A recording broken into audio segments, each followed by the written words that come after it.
இன்னைக்கு வீட்டில் பறிச்ச அரைநெல்லிக்காய் வச்சு தான் இன்னைக்கு ஒரு சட்னி வச்சுருக்கிறேன். இது துவையலாவை கூட நீங்கள் சூடு சாதத்தில் பிசைஞ்சு சாப்பிடும் போது அருமையாக இருக்கும்.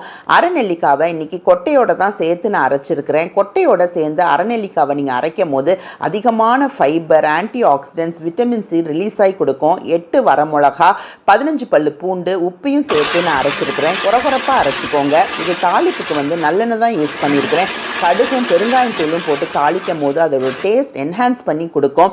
இதை சூடு சாதத்தில் பிசைஞ்சு சாப்பிட்டிங்கன்னா கூட உங்களுக்கு அருமையாக இருக்கும். தோசை, இட்லி, சப்பாத்திஸ் கூட ரொம்ப நல்லா இருக்கும். நெல்லிக்காவில் பொதுவாகவே விட்டமின் சி அதிகமாக இருக்குது. நீங்கள் நெல்லிக்காயோட கொட்டைகளை சேர்த்து அரைக்கும் போது டேனின்ஸ்ன்னு சொல்கிற என்சைம் ரிலீஸ் ஆகி கொடுக்கறதால நம்ம எல்டிஎல் குறைஞ்சி ஹெச்டிஎலை கூட்டி தருது. ஹார்ட் ஏல்மெண்ட்ஸ்க்கு இது ஒரு பெஸ்ட் டயட்டுன்னு சொல்லுவேன். அதால் நெல்லிக்காய் இந்த மாதிரி நீங்கள் அரைச்சி ஒரு சட்னியாவோ துவையலாவோ உங்கள் குடும்பத்தில் உள்ள எல்லாருக்கும் கொடுத்தீங்கன்னா உங்களுக்கு ஃபுல் நியூட்ரிஷன் கண்டிப்பாக கிடச்சி அது பெனிஃபிட்